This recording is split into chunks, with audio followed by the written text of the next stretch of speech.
ஆகாஷவாணி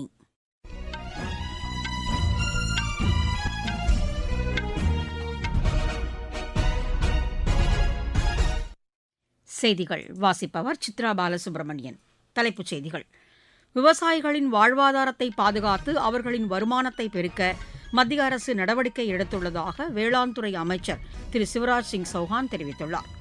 நாடு முழுவதும் மேற்கொள்ளப்பட்டு வரும் நோய் தடுப்பு திட்டப் பணிகள் 98.7% நிறைவடைந்திருப்பதாக மத்திய இணையமைச்சர் திருமதி அனுப்பிரியா பட்டேல் கூறியுள்ளார்.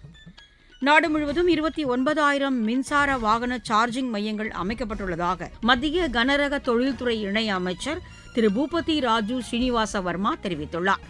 இந்தியா ஹங்கேரி இடையே வெளியுறவுத்துறை செயலர்கள் நிலையிலான 11வது சுற்று ஆலோசனைக் கூட்டம் இன்று நடைபெற்றது.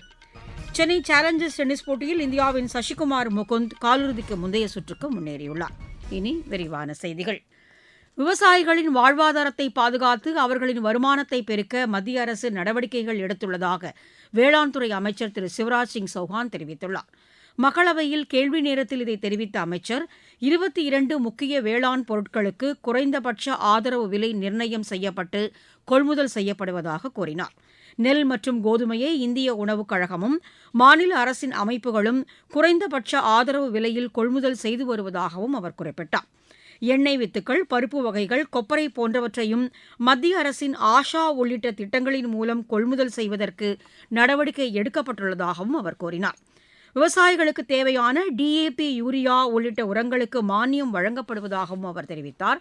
விவசாயிகளின் விளைபொருட்களுக்கு உரிய விலை கிடைக்கவும் அவர்களுக்கு தேவையான நிதி ஆதாரங்களை பெறவும் நடவடிக்கைகள் எடுக்கப்பட்டுள்ளதாக திரு சிவராஜ் சிங் சௌஹான் கூறினார்.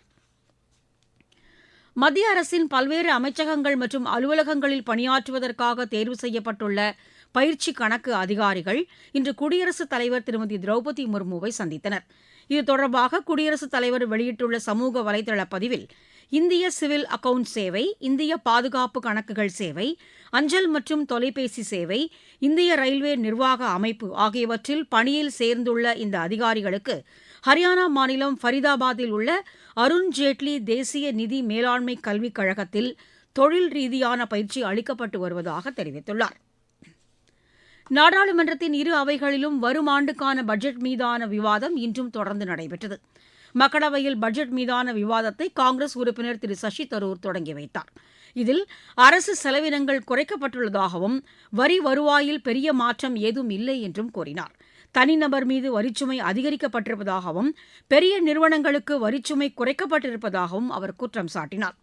பிஜேபி உறுப்பினர் திருமதி அபராஜிதா சாரங்கி இந்த பட்ஜெட் மத்திய அரசின் அர்ப்பணிப்புடன் கூடிய செயல்பாட்டை வெளிப்படுத்துவதாக தெரிவித்தார். அரசு மேற்கொண்டுள்ள தடையில்லா வர்த்தக ஒப்பந்தங்கள் இந்தியாவின் தெளிவான அணுகுமுறையை பிரதிபலிப்பதாகவும் அவர் கூறினார். மாறிவரும் உலகச் சூழலுக்கு ஏற்ப நாட்டின் அணுகுமுறை அமைந்துள்ளது என்றும் அவர் மேலும் குறிப்பிட்டார். மாநிலங்களவையில் பட்ஜெட் மீதான விவாதம் இன்றும் தொடர்ந்து நடைபெற்றது. சிவசேனா உறுப்பினர் திரு மிலிந்த் தியோரா உலக அரசியலிலும் பொருளாதாரத்திலும் நெருக்கடியான சூழல் நிலவி வரும் வேளையில் இந்தியா ஒட்டுமொத்த பொருளாதார வளர்ச்சி மற்றும் நிலைத்தன்மையை உறுதி செய்துள்ளதாக குறிப்பிட்டார்.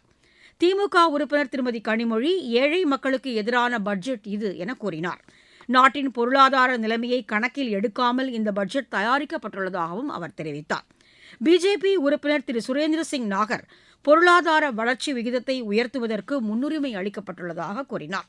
மக்களின் எதிர்பார்ப்புகளை பூர்த்தி செய்திருப்பதோடு பல சமூக நலத் திட்டங்களும் அறிவிக்கப்பட்டிருப்பதாகவும் அவர் தெரிவித்தார். மக்களவைத் தலைவர் திரு ஓம் பிர்லா மீது நம்பிக்கையில்லா தீர்மானத்தை கொண்டு வருவதற்கான நோட்டீஸை எதிர்க்கட்சிகள் இன்று மக்களவைச் செயலரிடம் கொடுத்துள்ளன. இந்த நோட்டீஸ் குறித்து முழுமையாக ஆய்வு செய்த பின் விதிகளின்படி நடவடிக்கை எடுக்கப்படும் என மக்களவை செயலகத்தில் தெரிவிக்கப்பட்டது. காங்கிரஸ், திமுக, சமாஜ்வாதி, ராஷ்டிரிய ஜனதாதள் மற்றும் இடதுசாரி கட்சிகள் இந்த நோட்டீஸில் கையெழுத்திட்டுள்ளன. திரிணாமுல் காங்கிரஸ் இதில் கையெழுத்திடவில்லை. தமிழ்நாடு, கேரளா, மேற்குவங்கம், அசாம் மாநிலங்கள் மற்றும் புதுச்சேரி யூனியன் பிரதேசத்தில் சட்டப்பேரவைத் தேர்தல் இவ்வாண்டு நடைபெறுவதை ஒட்டி சொந்த மாவட்டங்களில் பணியாற்றும் அதிகாரிகளை பணியிட மாற்றம் செய்யுமாறு தேர்தல் ஆணையம் உத்தரவிட்டுள்ளது.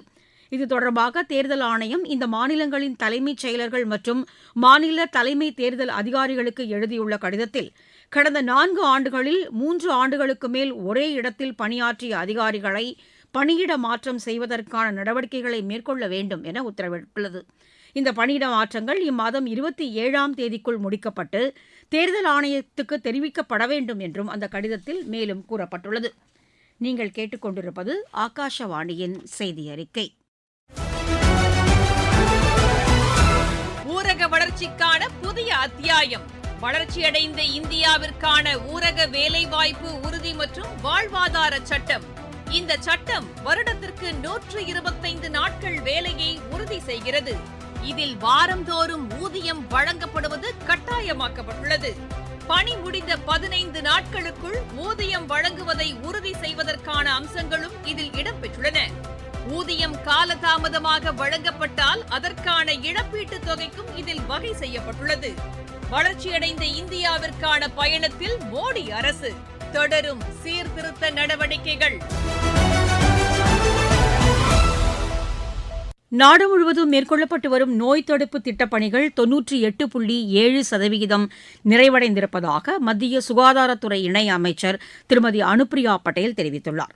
மாநிலங்களவையில் கேள்வி நேரத்தில் இத்தகவலை வெளியிட்ட அமைச்சர், நோய் தடுப்பு நடவடிக்கைகள் முழுவீச்சில் மேற்கொள்ளப்பட்டதன் விளைவாக கருச்சிதைவு மற்றும் சிசு மரணம், 5 வயதுக்கு உட்பட்ட குழந்தைகள் மரணம் உள்ளிட்டவை கணிசமாக குறைந்துள்ளதாக தெரிவித்தார்.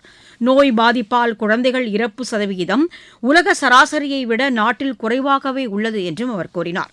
நோய் தடுப்பு நடவடிக்கைகளை விரைவுபடுத்துவதற்காக அறிமுகம் செய்யப்பட்ட யூவின் இணையதளத்தின் மூலம் பயனாளிகள் மருத்துவ சேவையை விரைந்து பெற முடிவதாகவும் அவர் கூறினார்.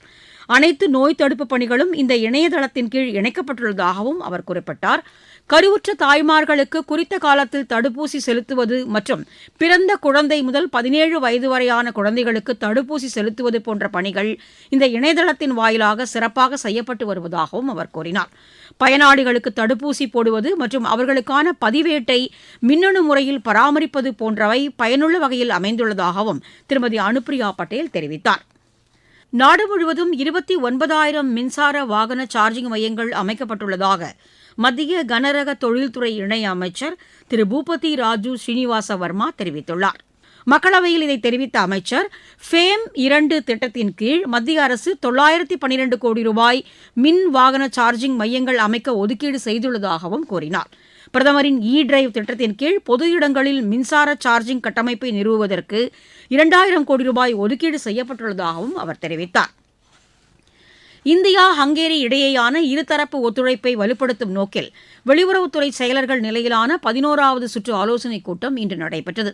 வெளியுறவு அமைச்சர் செயலர் திரு சிபி ஜார்ஜ், ஹங்கேரி நாட்டின் வெளியுறவு செயலர் திருமதி போக்லேர்கா ஆகியோர் கலந்து கொண்ட இக்கூட்டத்தில் வர்த்தகம், முதலீடு, பாதுகாப்பு, அறிவியல் தொழில்நுட்பம், பசுமை எரிசக்தி, நீர் மேலாண்மை, கல்வி மற்றும் கலாச்சார தொடர்பு உள்ளிட்ட பல்வேறு முக்கிய விஷயங்கள் குறித்து விவாதிக்கப்பட்டது.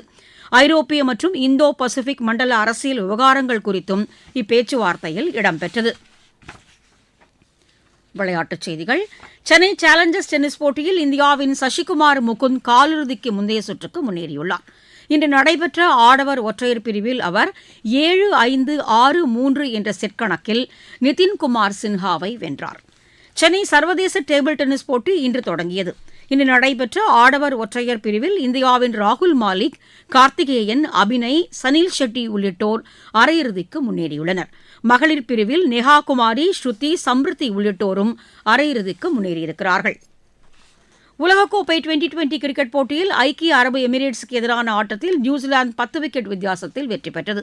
சென்னையில் நடைபெற்ற இப்போட்டியில் டாஸ் வென்று முதலில் பேட் செய்த ஐக்கிய அரபு எமிரேட்ஸ் நிர்ணயிக்கப்பட்ட 20 ஓவரில் 6 விக்கெட் இழப்பிற்கு 173 ரன் எடுத்தது. 174 ரன் எடுத்தால் வெற்றி என்ற இலக்குடன் பின்னர் களமிறங்கிய நியூசிலாந்து 15.2 ஓவரிலேயே வெற்றி இலக்கை எட்டியது. தில்லியில் இன்று குரூப் ஏ பிரிவில் நடைபெற்ற மற்றொரு போட்டியில் நெதர்லாந்து நமீபியாவை 7 விக்கெட் வித்தியாசத்தில் வென்றது. பாகிஸ்தான், அமெரிக்கா இடையிலான ஆட்டம் கொழும்பில் இரவு 7 மணிக்கு நடைபெறுகிறது. மீண்டும் தலைப்புச் செய்திகள். விவசாயிகளின் வாழ்வாதாரத்தை பாதுகாத்து அவர்களின் வருமானத்தை பெருக்க மத்திய அரசு நடவடிக்கை எடுத்துள்ளதாக வேளாண் துறை அமைச்சர் திரு சிவராஜ் சிங் சௌஹான் தெரிவித்துள்ளார். நாடு முழுவதும் மேற்கொள்ளப்பட்டு வரும் நோய் தடுப்பு திட்டப் பணிகள் 98.7% நிறைவடைந்திருப்பதாக மத்திய இணையமைச்சர் திருமதி அனுப்பிரியா பட்டேல் கூறியுள்ளார். நாடு முழுவதும் 29,000 மின்சார வாகன சார்ஜிங் மையங்கள் அமைக்கப்பட்டுள்ளதாக மத்திய கனரக தொழில்துறை இணையமைச்சர் திரு பூபதி ராஜு ஸ்ரீனிவாச வர்மா தெரிவித்துள்ளார். இந்தியா ஹங்கேரி இடையே வெளியுறவுத்துறை செயலர்கள் நிலையிலான 11வது சுற்று ஆலோசனைக் கூட்டம் இன்று நடைபெற்றது. சென்னை சேலஞ்சர்ஸ் டென்னிஸ் போட்டியில் இந்தியாவின் சசிகுமார் முகுந்த் காலிறுதிக்கு முந்தைய சுற்றுக்கு முன்னேறியுள்ளார். செய்தி அறிக்கை நிறைவு பெற்றது.